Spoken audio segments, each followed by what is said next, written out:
So good afternoon, everyone. Welcome to Wednesday, St. Patrick's Day. And had I thought of it, I would not have been wearing black. I would have figured out something green and shamrocky just to bring in the sunshine and celebrate this day.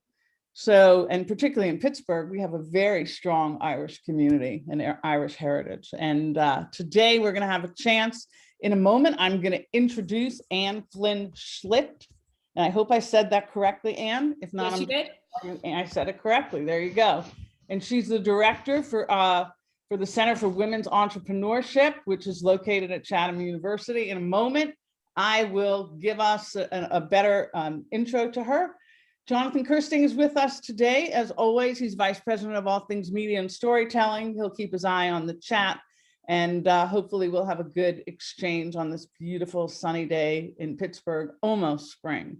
And deep thanks to Huntington Bank for all the work that they do in supporting business as usual, as well as many of our other experiments and storytelling, really, that goes way back with Jonathan's work in terms of podcast, as well as when we used to be live and we used to go into the community. Remember that, Jonathan? Go into the community. I hope we go back soon and talk with people on the street, talk with people in the banks, talk with community leaders. So I'm missing those days. For sure. I'm missing those days. So thanks to Huntington. They've been tremendous leaders and very active in the civic community. And then 40 by 80, that's the wholly owned subsidiary of the Pittsburgh Tech Council. That's the longitude and latitude of Pittsburgh. And you're going to hear more about the work that we're doing in building in apprenticeships, as well as in entrepreneurship and our commitment to building the ecosystem. So a couple of rules. We've muted your mics, and we've muted your mics on purpose so that we don't hear some noise in the background. And hopefully my dogs will behave and there won't be any barking as well on my end.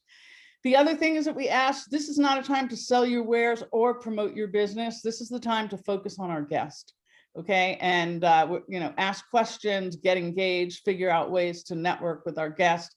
That's really what today is about, each and every day. So now I'm going to jump right in and welcome Anne. And you can see that Anne is wearing a lovely scarf that has shamrocks on it. And she's going to tell us in a minute what St. Patrick's Day actually means to her. So welcome, Anne. Thank you. Thank you for inviting me to speak today, especially on this important day for us Irish people, which is all Patrick. So Irish, because you notice your accent. So what does that mean? You're actually born and raised in Ireland? Yes, I was born and raised in Ireland, grew up in the south of Ireland in County Cork, and lived there for many years. Studied and then went to the University of Limerick, which is near Shannon Airport. Some people might be familiar with that, the Shannon region.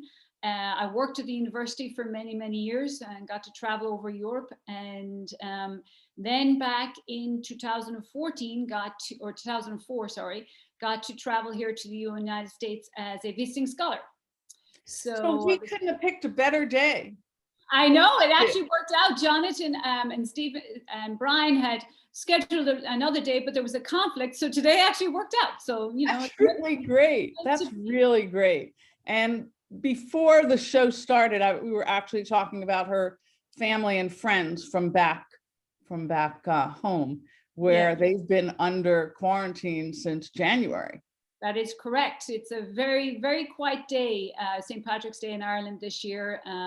All the country is in lockdown, so I think you can't go further than 5 kilometers from your homes. There's no bars or restaurants or anything open. So people are celebrating in their homes this year, St. Patrick's Day, and it'll be a quieter one. I'm sure we'll make up for it next year. No worries about that. But this year will be quiet. So it's great. It's great to have you on, and it couldn't be more timely. That's just fabulous. So let's talk about your background a little bit, your professional background, and then we're going to talk about the center. Yes. So as I mentioned, I worked at the University of Limerick, which is a large university in Ireland, and in the south, kind of southwest of Ireland. And I worked there in the business school, but we also had a business incubator program, working with a lot of businesses. And the universities in Ireland are very large, and we have what we call business incubators as well. Ironically, one of the businesses that was located at the university and still is Johnson and Johnson. So one of our clients there, and we also had IBM on campus. So a lot of technology transfer, which is very relevant to what you do, Audrey. And then we got to work with a lot of small business owners in the region. Ireland is an island, so a lot of the products we produce are exported, and Europe being the biggest market, and then the United States, very important trading partner for Ireland as well. So I had a lot of obviously, connections within the United States as well. And back in 2004, had the opportunity to come here as a visiting scholars program. Come to Pittsburgh because when you come to the United States, you have a visa program. And actually the sponsors for the visa program were the Rooney family. So that's how I ended up here in Pittsburgh. He was an ambassador. Yes, that's right. And that's how I ended up here in Pittsburgh, and learned all the rules of American football very quickly. And so it was a short stay. It was supposed to be 6 months, and here I am 16 and a half years later. So Pittsburgh has become my new home. I love living here, I have to say. I view it as a small town in a big city.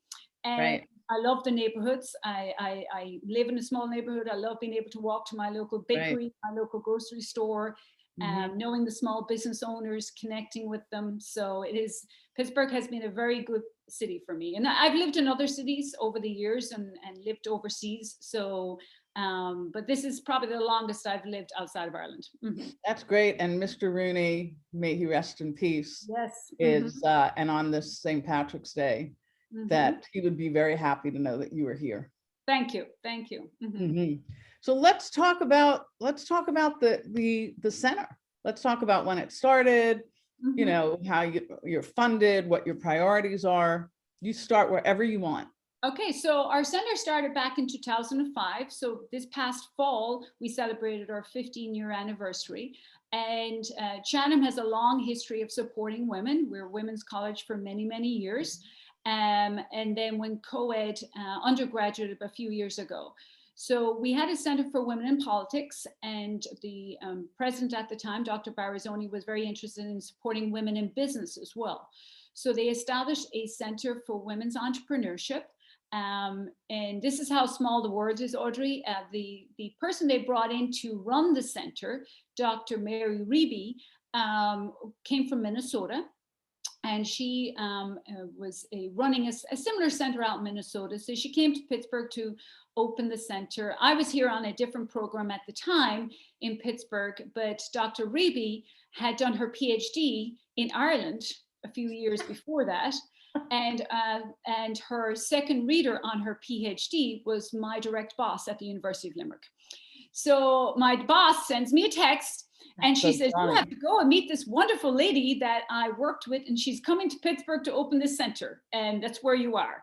So that's how it worked, So I ended up, meeting Dr. Reeby, became good friends. I ended up then joining the university and the center, and have very enjoyed my stay there. And we've had changes over the years, really expanded our center. I think one of the key things is we're supported by the university, and we're also supported by a number of different foundations here and corporate sponsors as well.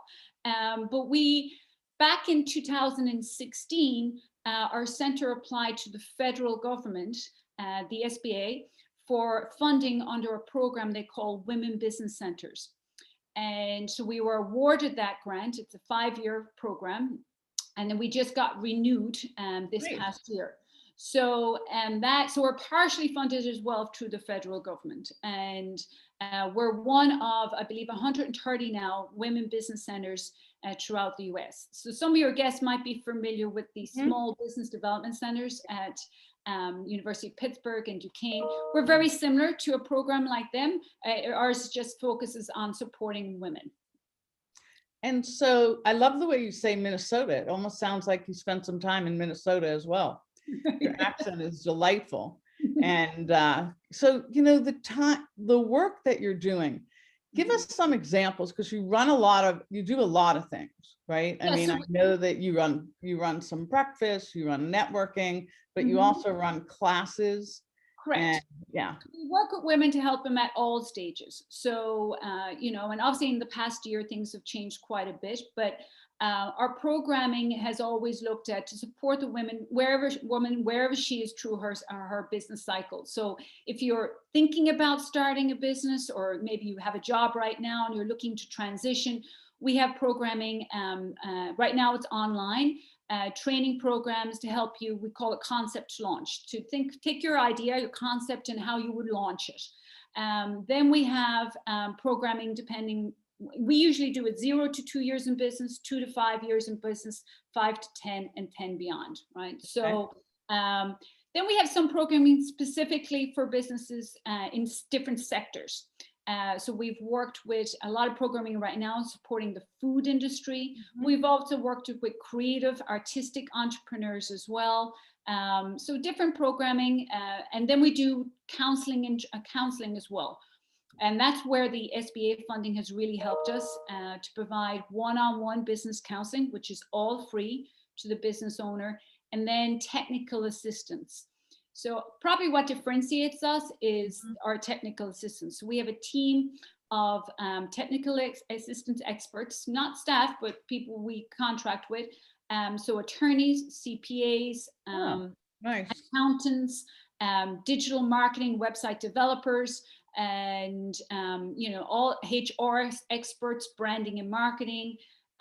We actually have a funding clinic as well, and diversity certifications. So if a woman is interested in getting certified as a woman-owned, minority, or veteran-owned businesses, we can assist with that as well.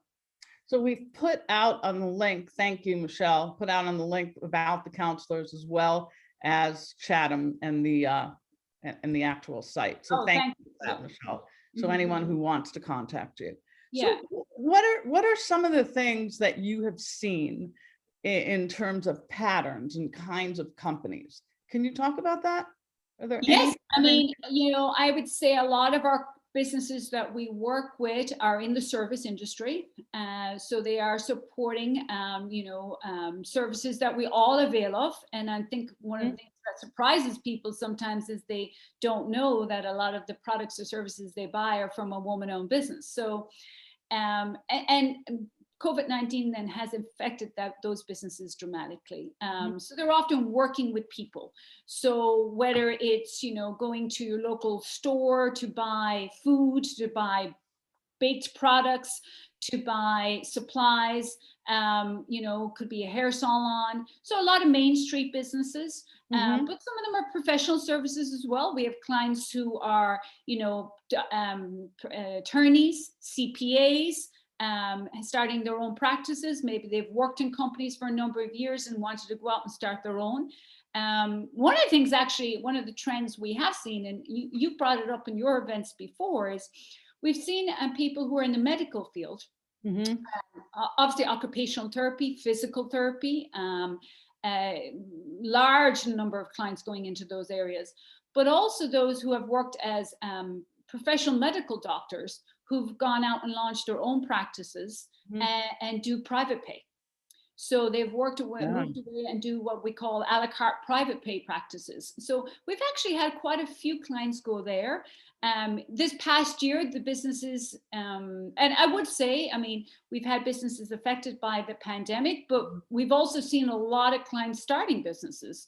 Our startup training classes are full, 100%. Oh, good. Wow. Our 6-week concept to launch class, we cap it at 25. It's full. We have another one starting next week. It's full again. That's great. And some of those women are leaving industries that they worked with. Some are being pushed out. Some are being pulled. Right.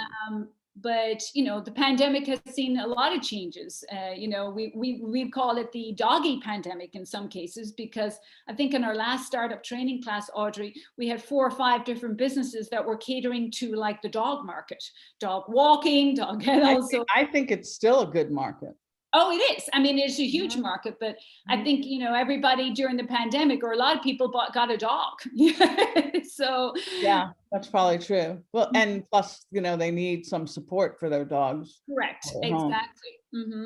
Well, it's interesting though, because research has shown, I think by Catalyst out of New York City, that the amount of women that have exited the workforce during the pandemic has been extremely high. Like I don't know the exact numbers, but I saw it on a graph.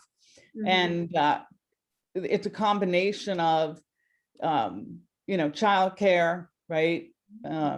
Being able to have we have flexibility, but the point is that the inflexibility sometimes for schools and, some of the things there, that women really are leaving the workforce in significant droves. Okay, so good. That is, Anne put it in there, yes, 140,000. that is true. I mean, Right. the number of organizations, and it was only on 60 Minutes actually, last Sunday night, a report on women leaving the workforce, Mhm. and there's many factors for that. Sadly, both my sisters have experienced that with childcare needs as well. And I think the pandemic has really heightened the challenges for the childcare industry that existed, Oh, and yeah. this has really Mhm. heightened it. So there's a bigger demand on childcare right now than there ever was before. So it has to do with supply and demand. Schools, remote learning. We're all maybe working remotely, which works for some people, not for everybody. But schools being remote, then there's a challenge for, well, how do I go to work if my Right. child's at home?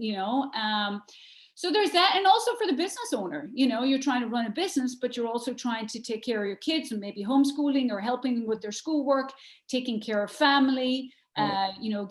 trying to get vaccines for your parents online every night, so there's a lot of challenges there. Mhm. Yeah. So do you think that has spawned the interest in people putting out their own shingle?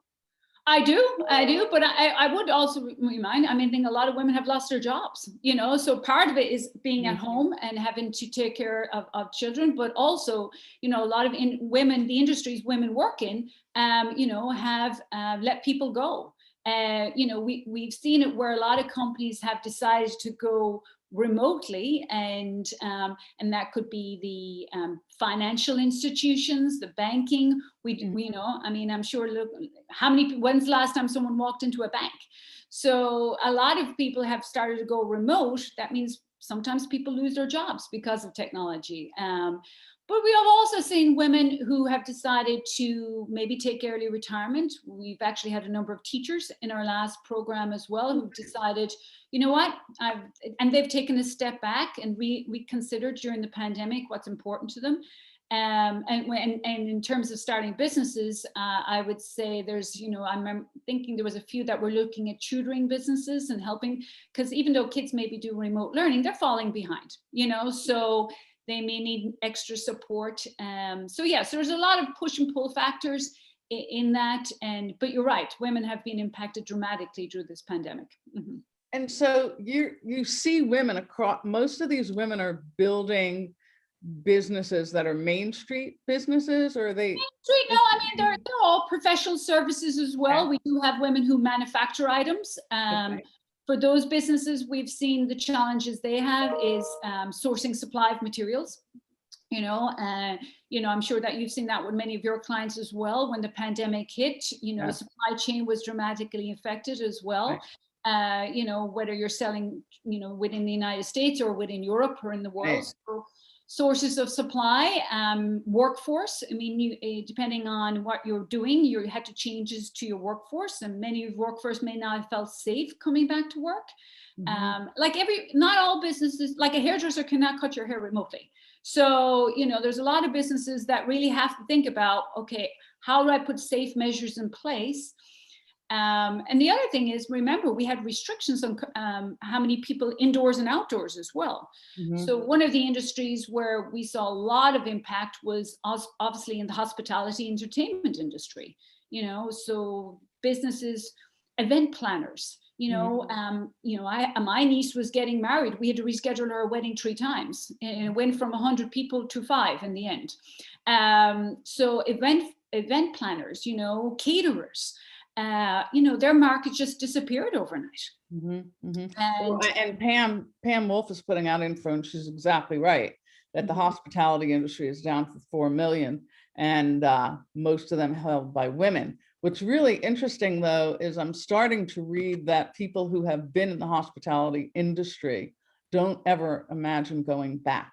I feel like that is a phenomenon that we're going to experience, and I'm hoping that those women have opportunities, not just for new jobs, but for new careers. And maybe that includes entrepreneurship.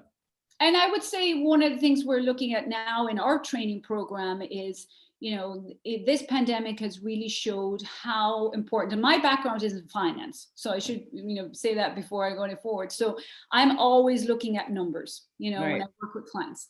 And this pandemic really showed how important access to cash is. You cannot pay your employees with supplies. So access to cash is really important. Liquidity is really important.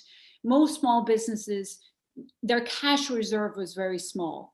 So maybe, interruptions for a week or two, maybe a month, ask for relief from your landlord on your rent for a month or two. But we're now a year into this pandemic, and some of those industries, especially in the hospitality, they're nowhere near where they were a year ago, before this happened. And so their industries have dramatically changed. I think the other thing is changes in consumer behavior, and consumer confidence. Will people feel confident going back into large groups, back into gyms, back into a movie theater full of people? I personally have to tell you, I have not been indoors I've supported local restaurants with takeout. I'm comfortable sitting outside, but not necessarily inside right now. So a lot of it is confidence as well for people will that bring people back? And, people always keep saying, oh, back to normal, well, it's not normal. It's going to be a different environment, a different workplace for all of us. And there's good. Change brings around, changes always bring around opportunity.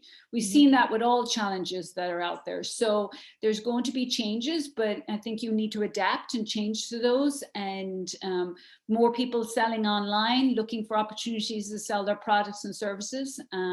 I will say, because we are funded through the SBA, we have worked with a lot of clients on the federal programs that are out there to support businesses. And even though it got out to a really rocky start, and to be fair, they were, the SBA was given a mandate to get this new program called the PPP out very quickly. The PPP has saved a lot of businesses. I mean, I got an email this morning from a business who just got approved for her second round of PPP. Oh, good. And she would be honest, and she said straight out, I would not be here without it. So it has helped, and there's been a lot of changes to the PPP loan program, and they are favorable for small businesses. And if any business is on here today and hasn't applied and is not sure if you should apply, reach out to our center. That's one of the services we provide, Audrey, is to help. Oh, good. Okay. And they don't have to be women business owners. We help all business owners. Okay. If they are unsure about if they should apply, the program does close at the end of March. We're hoping Congress will extend it to June, since there is money left in the program. Okay. And we shall see. But it is a lifesaver for a lot of people. Yeah, I mean, the habits form, right? There's a rule, like a habit takes like 90 days, and here we were a year. So it will be very fascinating to see if this was a habit, an aberration, in terms of our consumer behaviors and what has changed there. But what challenges, is there any theme that you see in terms of challenges of the people that attend your programs?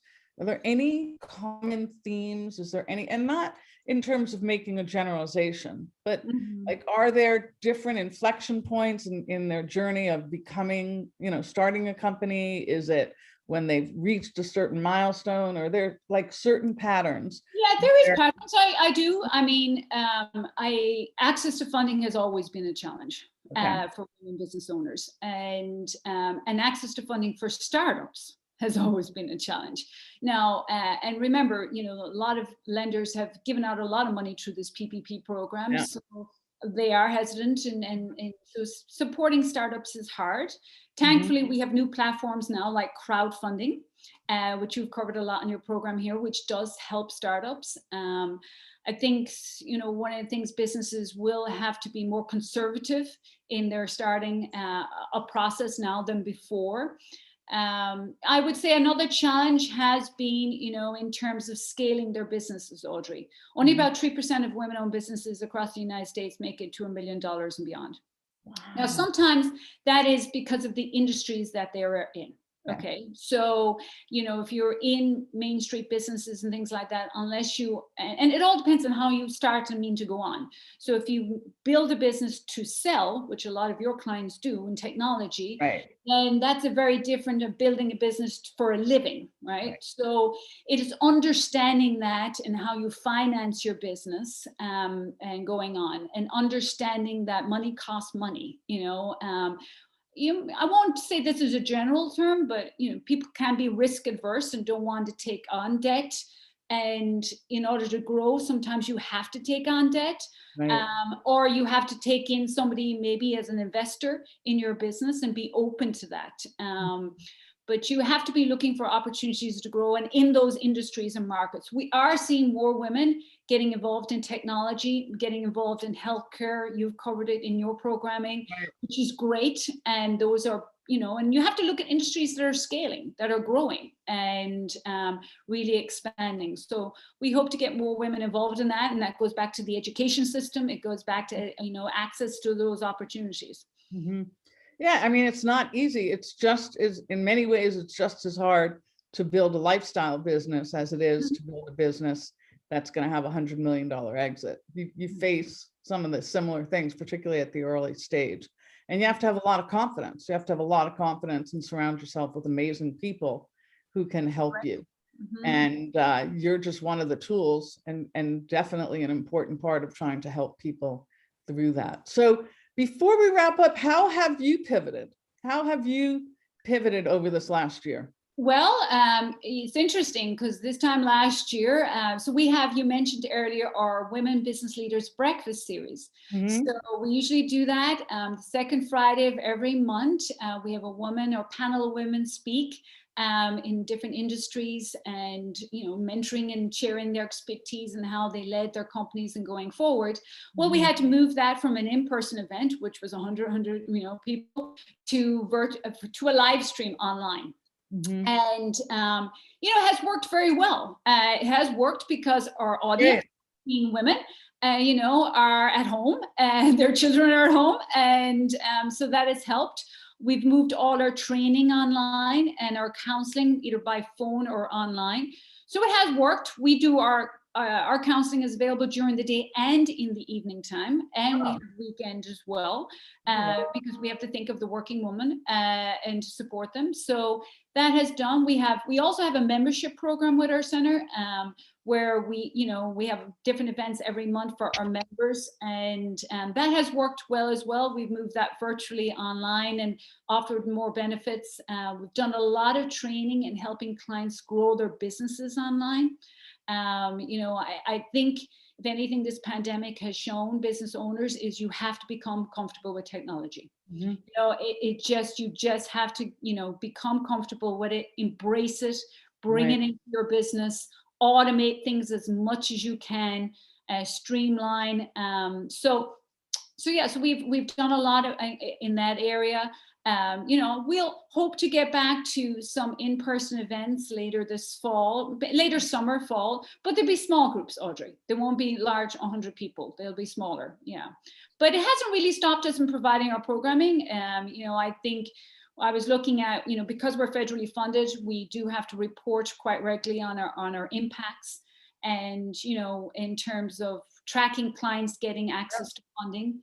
And just in terms of in the last 8 months, we were looking at close to, 5 million in federal funding that our clients got, whether it's through the PPP or idle. Good. That's good.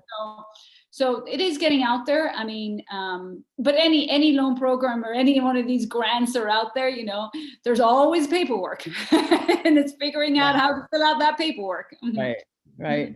So as we wrap up, do you think there's anything that I didn't ask you, or there's anything that you want to share that you think is pretty important to the work you do?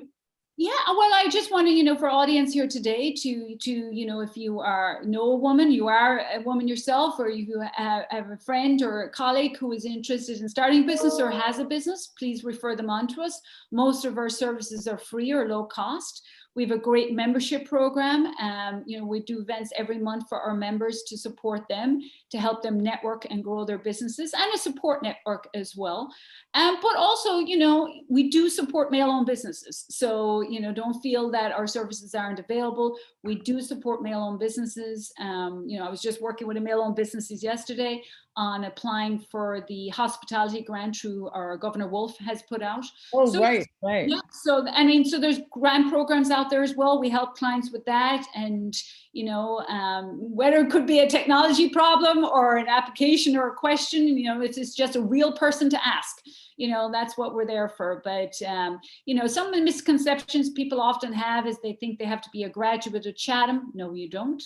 You know, we support women all throughout Western PA. We have clients all in many, many counties. Mm-hmm. That's great. Well, thank you. How are you going to celebrate St. Patrick's Day today? Well, you know, it's interesting. I have an Irish friend here from Ohio who's visiting this afternoon, so we might have a small beverage on the porch, and probably that will be about it. It'll be a pretty quiet one, you know. So, but like I said, we can always make up for it next year. So yes, we can. So it's a good story. Thank you for sharing, and thanks to Mr. Rooney and his legacy in all things in terms of his love of Ireland and Pittsburgh for your being here, which is way cool. So I want to thank everyone for being here today. Stay safe, don't drive and drink, and happy St. Patrick's Day. thank you. Thank you.